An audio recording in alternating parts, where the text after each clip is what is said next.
Hello challengers, day 23. Based on the feedback from yesterday, a lot of you were having fun with the rise to lunge. So I'm going to break that down into the three parts for you again today, and we're going to go through them one after another. Practicing one part first, then the next part, and then the next part. So hopefully that'll help to train in the muscle pattern, make it a little bit more straightforward for you. It's a complicated exercise, there is a lot of coordination involved, but the payoff from it is fantastic once you get used to it and you're comfortable and competent at going through it reasonably quickly. For those of you that didn't have any problems or challenge with that, there is a way to increase the challenge for you today, so I'm going to make sure you're not going to get bored. And that is, you take a shoe. You normally, when you're doing it without any props, shall we say, you have your hand pointed straight up in the air. With the shoe, you're going to have a fist and you're going to balance your shoe just on top of the fist. Might be an idea to tuck the laces in so they're not annoying you, tickling you while you're doing the exercises. And the trick will be to try and keep the shoe balanced steadily on your hand. This means you're going to have to pay more attention to what your arm and your shoulder are doing. This exercise is very strongly related to shoulder stability and control. When you're not doing it with a shoe or a weight or any prop, you're quite likely to have the hand kind of waving all over the place a little bit.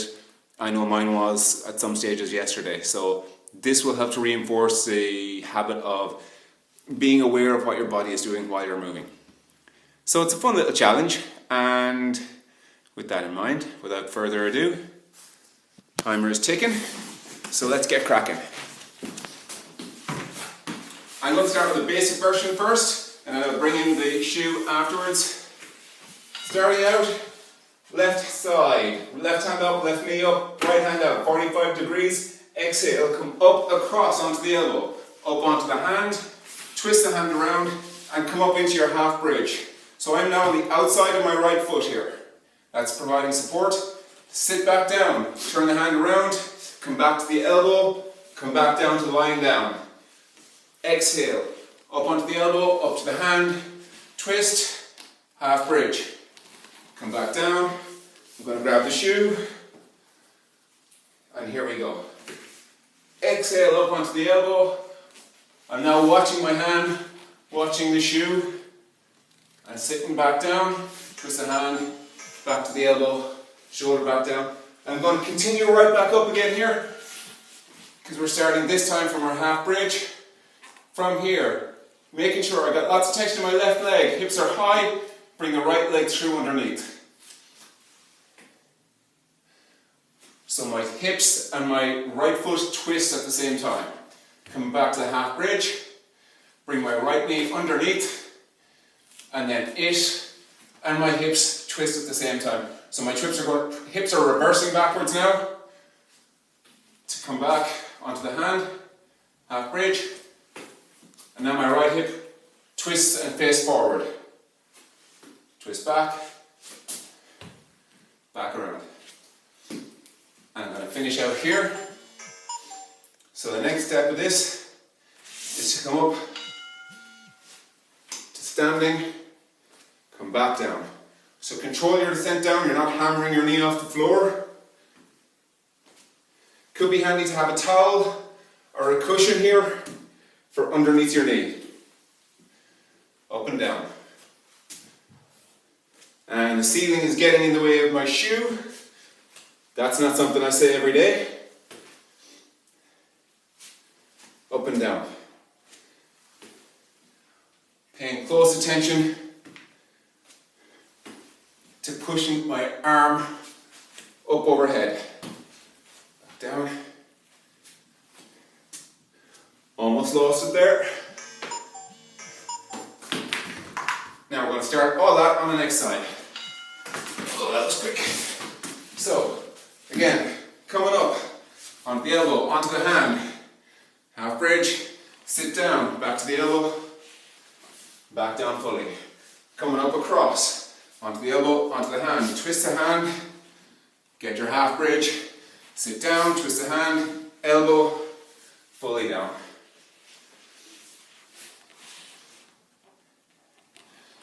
As you get more comfortable with the exercise, you won't be focusing so much on the steps. You'll be focused more on what your hand is doing here.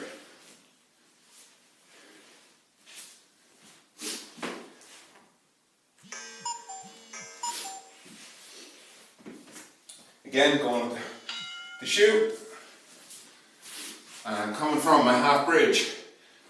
Knee comes through underneath, and as I come up, the hips turn and that left foot comes around. Again, half bridge, bring the knee under, twist the hips so this foot comes around. One of these things, practice, practice, practice.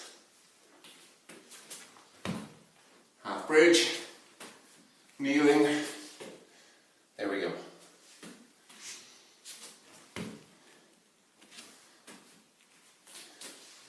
Oops, bit of a speed wobble.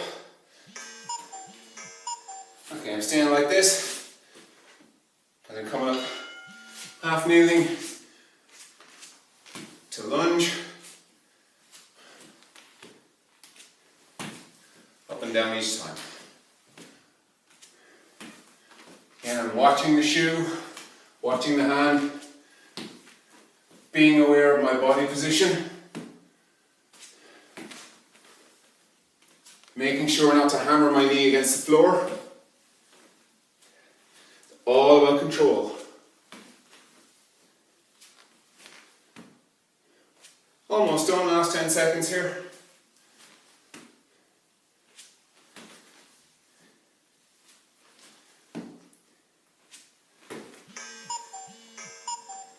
And there we go. Job done.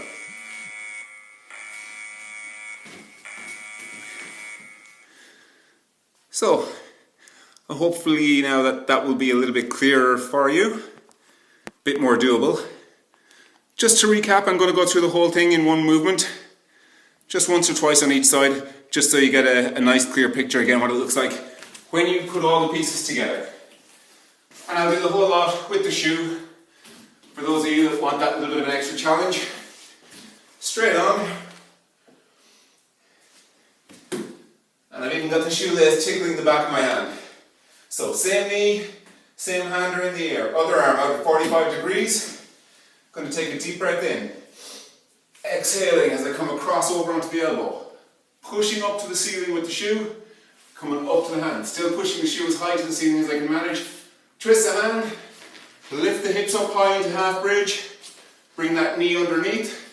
Now as I take my hand away from the floor, I twist the hips and bring this leg around. Stepping up, stepping back. Twist the hips, get the hand to the floor, step through into the half bridge, sit down, come down to the elbow, and all the way down. Without the shoe. Exhaling, coming across. So my shoulders are now stacked one above the other. Coming up to the hand, twist, lift the hips, half bridge, knee comes through, twist the hips, and coming up to standing, and there we go. Reverse it, stepping back in the lunge, reaching for the ground, hips have come around, back to the half bridge, sit down, twist the hand, come back to the elbow, come back down. On the opposite side. You don't need to do these if you don't want to. That's why you always watch the shoe or watch the hand. So, knee up, arm up, 45 degrees out. Exhale up to the elbow, shoulders are stacked. Coming up to the hand.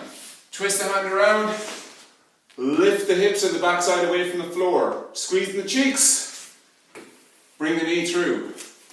Twist the hips, bring the foot around, stand up from your lunge.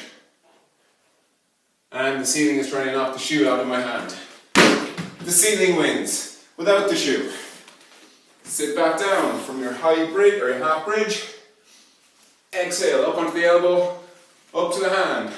Twist the hand, lift the hips up, draw the knee through, twist the hips around, step up, lunge back, twist the hips, hand comes down, half bridge, sit down, down to the elbow, and relax and die again. So, hopefully that is a little bit clearer for you now, and hopefully you have a little bit of fun practicing that. It is a really great move because so many muscles in the body are working all at the same time. There's lots going on in the core. It's hitting the back side, it's hitting the hamstrings on the back of the thigh, it's hitting the quads on the front of the thigh, it's getting your six-pack muscles, it's getting your corset muscles around the sides, it's getting your arms, it's getting your shoulders, getting everything. Maybe the muscles here in your eyebrows or above your eyebrows that, give you all those furrows in your forehead when you're looking sternly at somebody. Doesn't get those too much, apart from the funny faces I make when I'm doing it. But pretty much everything else in the body is going to get hit at some point in that movement. So, good one to get comfortable with. Play with it a little bit, have fun. And here's a tip for you. If you've got empty 2 litre or 3 litre milk cartons, or ones that are almost empty, wash those out, hang on to them. You're going to probably want those over the coming days. If you've got 2 of any one variety, that would be great. Either 1 litre, the ones with the handles. You've got to be able to hold on to them with the handle. You can get your thumb in through the handle while you're doing that exercise. A 1 kilo carton of milk, a 1 litre carton of milk filled with water is 1 kilo. A 2 litre of milk is 2 kilos. A 3 litre of milk is 3 kilos. So, boom, you've got weights in the supermarket when you're doing your shopping. Tell you what to do with those during the coming days. See you soon.